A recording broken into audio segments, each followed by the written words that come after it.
Danny bekerja sebagai editor suara di sebuah rumah produksi kecil di Jakarta. Setiap hari ia menyunting berbagai rekaman film dokumenter, iklan, hingga video perusahaan. Ia sudah terbiasa mendengar segala jenis noise, feedback, hingga suara latar yang tidak sengaja terekam. Namun malam itu berbeda. Saat menyunting footage dari proyek dokumenter bertema Jejak Kota Tua, ia menemukan sesuatu yang mengusik. Rekaman diambil dari lantai tertinggi sebuah gedung tua yang berdiri di kawasan Menteng. Kamera diarahkan ke jendela yang menghadap ke jalanan kota di malam hari. Gambar biasa saja, hanya lampu-lampu mobil dan gedung-gedung pencakar langit di kejauhan. Tapi suara latarnya aneh. Ada bisikan. Awalnya Danny mengira itu suara kru atau hembusan angin. Tapi ketika ia memperkuat channel suara, terdengar lebih jelas. Suaranya pelan, bergetar, seperti berasal dari dalam rekaman itu sendiri, bukan dari luar ruangan. Jangan lihat ke bawah, dia sedang menunggumu. Danny memutar ulang bagian itu puluhan kali, mencoba memisahkan frekuensi dan mencari sumber gangguan. Tapi tidak ada. Mikrofon yang digunakan adalah jenis shotgun, diarahkan ke dalam ruangan, bukan keluar jendela. Tak ada kru di dekat kamera saat pengambilan gambar, dan tidak ada suara seperti itu di rekaman lain. Yang lebih aneh lagi, Danny menyadari lokasi pengambilan gambar disebutkan dari lantai 17. Tapi saat ia memeriksa dokumen produksi, ia menemukan kejanggalan lain, gedung tempat mereka merekam hanya memiliki 16 lantai. Tidak ada catatan, denah, atau akses resmi ke lantai 17. Awalnya Danny mengira itu kesalahan pencatatan. Tapi rasa penasaran mulai menggeliat. Ia merasa ada sesuatu yang disembunyikan. Sesuatu yang tidak masuk akal, namun terekam jelas di telinganya. Malam itu, ia pulang lebih larut dari biasanya, dan untuk pertama kalinya sejak bekerja di dunia audio, Danny mematikan headphone-nya karena takut. Keesokan malamnya, Danny memutuskan untuk menyelidiki sendiri gedung tempat rekaman itu diambil. Rasa penasaran mengalahkan logika. Ia membawa ID pekerjaannya, berpura-pura sebagai staf produksi yang ingin mengambil gambar tambahan. Security gedung mengizinkannya masuk, namun saat ia bertanya tentang lantai 17, petugas itu mengernyit. Gedung ini cuma punya 16 lantai, Pak, katanya sambil menunjuk peta evakuasi di dinding. Benar, hanya 16 lantai tercetak di sana. Tapi Danny bersikeras. Ia naik lift ke lantai 16, keluar, dan mulai mencari tangga darurat. Lorong lantai 16 sepi. Lampu neon berkelap-kelip, dan suasana terasa lembab dan aneh. Di ujung lorong, tersembunyi di balik tumpukan rak tua, Danny menemukan pintu besi abu-abu tanpa tanda apapun. Tidak ada nomor. Namun ketika ia menyentuh gagangnya, ada ukiran kecil yang nyaris terhapus, 17. Danny menelan ludah. Ia membuka pintu itu, berdecit keras seperti engsel yang sudah berkarat puluhan tahun, dan menemukan tangga sempit menuju satu tingkat ke atas. Setiap langkahnya memantul, membuat gema panjang yang tidak alami. Lantai itu gelap. Jauh lebih dingin dibanding lantai-lantai lainnya. Lampunya menyala redup, sebagian mati. Dindingnya dipenuhi coretan tangan, seperti ukiran kuku dan tulisan-tulisan kacau yang tak dapat dibaca. Lorong memanjang sunyi, dan hanya ada satu pintu di ujung. Saat Danny melangkah pelan, suara familiar terdengar, bisikan dari rekaman malam sebelumnya.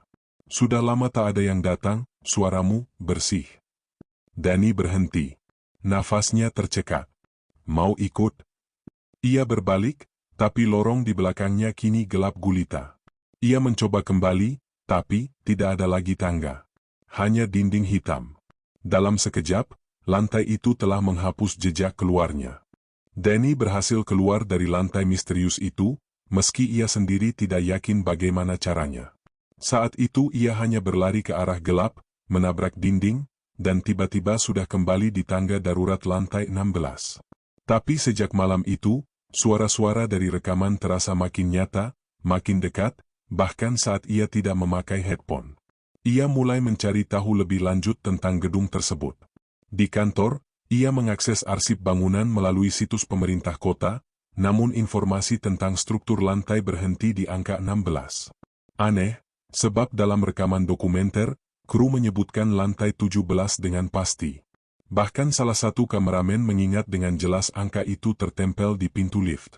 Tapi sekarang, tidak ada yang bisa membuktikannya. Danny akhirnya menemui Pak Roni, mantan teknisi gedung yang kini sudah pensiun.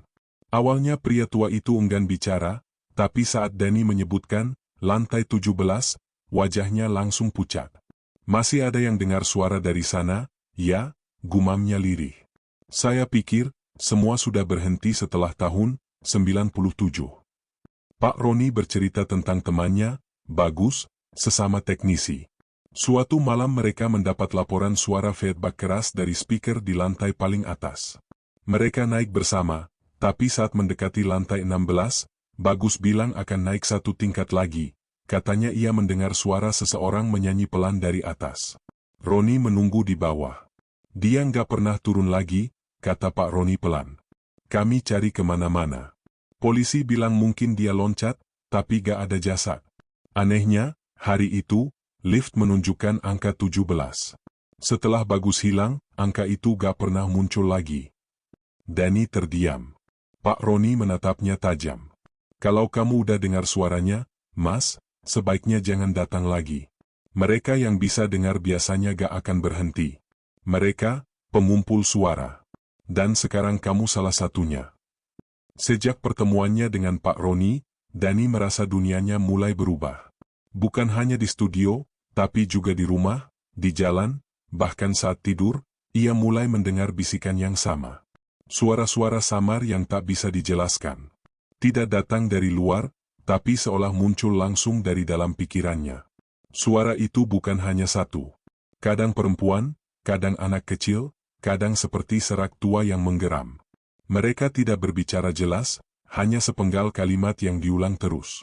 Danny, sudah waktunya. Kamu bisa dengar kami, bukan? Ikuti suara itu. Ia mencoba melawan. Mengisi waktunya dengan pekerjaan, mendengarkan musik keras-keras, tidur dengan TV menyala. Tapi itu tidak menolong. Suara itu tidak terganggu oleh kebisingan luar, justru makin jelas di tengah keramaian. Teman-temannya mulai memperhatikan perubahan. Danny menjadi pendiam, gelisah, dan mudah tersentak. Ia mulai sering datang tengah malam ke studio, memutar ulang rekaman lama dari proyek Jejak Kota Tua, terutama bagian dari lantai 17. Suatu malam, rekan kerjanya, Rika, menemukan Danny sendirian di ruang editing. Lampu padam, hanya layar komputer menyala. Ia sedang memakai headphone dan menatap kosong ke layar, memutar ulang satu bagian audio selama berjam-jam, bagian saat suara bisikan pertama kali muncul. Danny, panggil Rika pelan. Tapi Danny tidak menjawab. Ketika ia mencabut headphone dari telinga Danny, pria itu hanya menoleh perlahan dan berkata lirih. Aku sedang belajar bahasanya. Rika mundur pelan.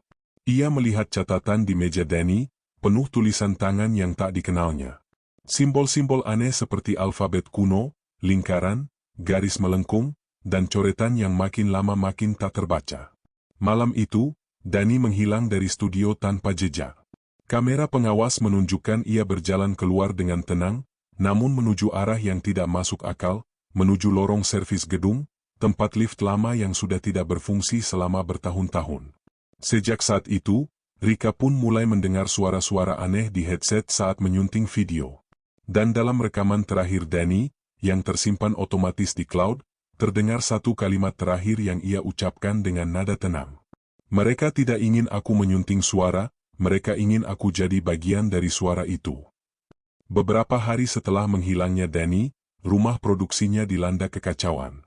Klien menunda proyek, editor pengganti mengeluhkan gangguan aneh di sistem suara, dan Rika, yang terakhir melihat Danny, mengalami mimpi buruk berulang tentang kota Jakarta tanpa manusia, hanya suara-suara yang bergema di antara gedung-gedung kosong. Namun keganjilan terbesar muncul saat seorang teknisi menemukan file suara otomatis yang tersimpan di server backup, rekaman terakhir yang dibuat Danny sebelum ia lenyap. File itu dinamai aneh, 171717 WAV. Tak ada metadata, tak bisa dibuka dengan software standar, tapi saat berhasil diakses, isinya membuat darah para staf membeku. Rekaman berdurasi 6 menit. Di awal, terdengar langkah kaki Danny menaiki tangga. Lalu bisikan samar mulai masuk.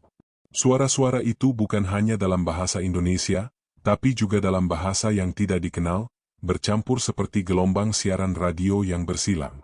Di menit ketiga, Danny berbicara dengan nada sangat tenang. Kota ini menyimpan suara-suara yang dibuang. Bisikan yang ditolak oleh telinga manusia. Mereka tidak hilang. Mereka hanya menunggu ruang. Lalu terdengar ledakan suara, seperti ribuan orang berbicara sekaligus, saling tumpang tindih. Di akhir rekaman, hanya ada satu suara tersisa, seperti napas berat seseorang yang membisikkan satu kalimat. Danny telah bergabung. Kau selanjutnya. Setelah mendengar file itu, dua staf resign. Rika menghapus semua file proyek, jejak kota tua, dan memutuskan untuk pindah dari Jakarta. Namun suara itu tetap mengikutinya. Dalam kereta, di lorong hotel, bahkan saat menyentuh headphone baru yang belum pernah dipakai. Ia mulai menyadari sesuatu, suara itu tidak lagi terikat pada lantai 17. Mereka kini ada di mana saja suara terekam. Seminggu kemudian, sebuah rekaman CCTV di gedung lama memperlihatkan siluet seseorang berdiri di jendela lantai yang seharusnya tak ada.